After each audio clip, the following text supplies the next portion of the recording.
Well, you can get no better and bigger retail expert than Lord Stuart Rose, and I'm delighted that Lord Rose is with us now. Thank you very much, Steve, for joining us. Stuart. Thank you, Stuart. When just been on the platform, you said something about, somebody mentioned 25 years on, and you said, in 25 years I'm going to be dead. That sort of shocked me a little bit, but all seriousness about that. When somebody reads your obituary, what is it that you want them to learn about you in your retail career, Stuart? Well, what I'd like them to say about me, forgetting my retail career, is to say, actually, he was a straight-talking, straight bloke.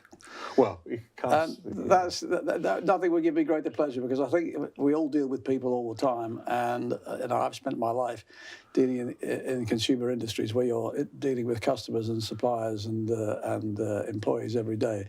And I've always found that, for me, the most important thing is for people to recognise that everybody's got a role to play and everybody is exactly the same.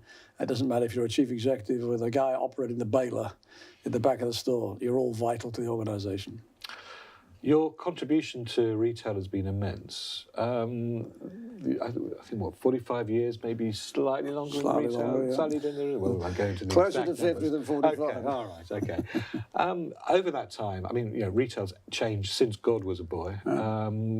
But it's the pace of change now that I think is considered. What's your perspective? Well, I mean, listen, the retail, people have a slightly doomsday view about retail today, and because there have been a few external factors which affected consumer confidence, etc., etc. But the fact of the matter is that that's what we do.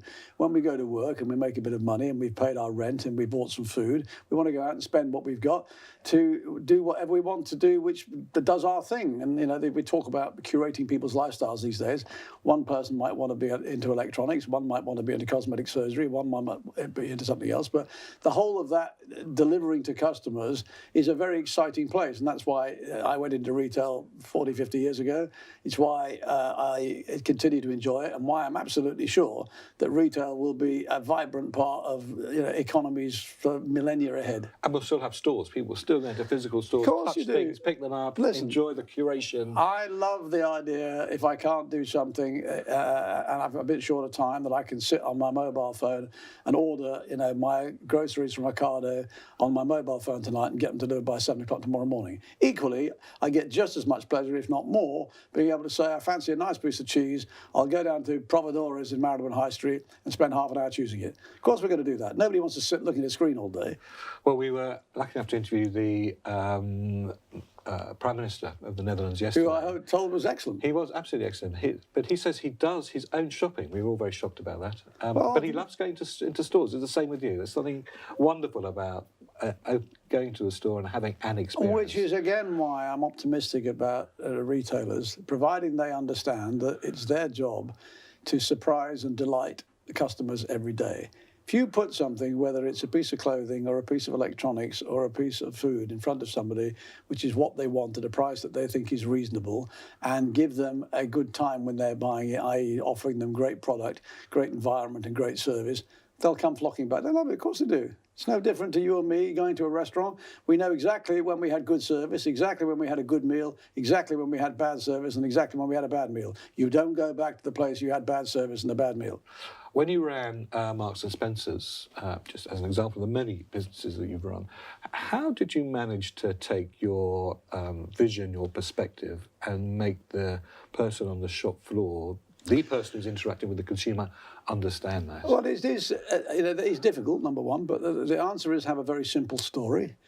Number two, believe the story. Number three, articulate the story and get people to buy into it. And number four, keep repeating it.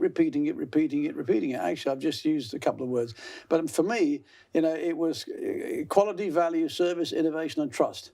And people understand intrinsically what quality is. They understand what value is. Price times quality equals value. They understand good service and bad service. They understand an innovative business from a non-innovative business, and they love to trust something. You just say to people, that's what we stand for, and we're going to do it with good product, good stores, and good service. Well, everybody can remember that, and most people wouldn't argue with it, and that's what we tried to do. But you do have to be quite relentless at it. Now, It's always surprised me, as an ex-retailer myself, that governments around the world have underestimated the contribution that retailing makes to the economy and to the society. It's a scandal. What's your views? It's a scandal. I mean, And why is it? being realistic, governments owe us around the world a great debt of gratitude because retailers are remarkably efficient, they're remarkably innovative, they're ingenious at being able to deal with difficulties and wherever they are, whether it's currencies going up or down, whether it's issues on supply chains and whatever else. And if you look at the cost of electronics and clothing and food in real terms over the last 50 years, they've gone down. And that is all credit of that is due to the ingenuity of retailers and their supply chains. So we've kept inflation down. We've given customers better choice, better quality, better standards. We've employed more people. I think we've enriched societies as a result. And of course, we get it wrong from time to time, but I don't know why they don't like it.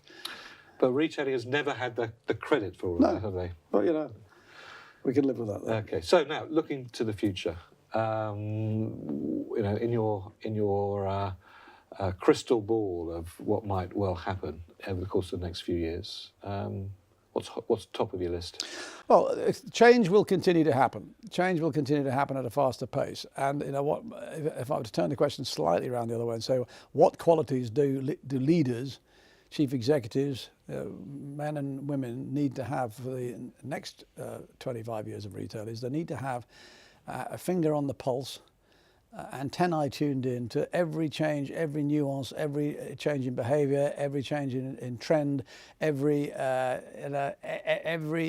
demand that whether you're generation X, generation Y, generation Z, who are your customers want. React to that, anticipate those needs, deliver those the requirements, and you'll survive. So you've got to be very, very a big listener. Take on board those inputs, but don't just sit there saying, I've listened and I've got them on board, do something about it. And today, as I was saying earlier this morning, you cannot expect one company, one person to have the answer to all the questions.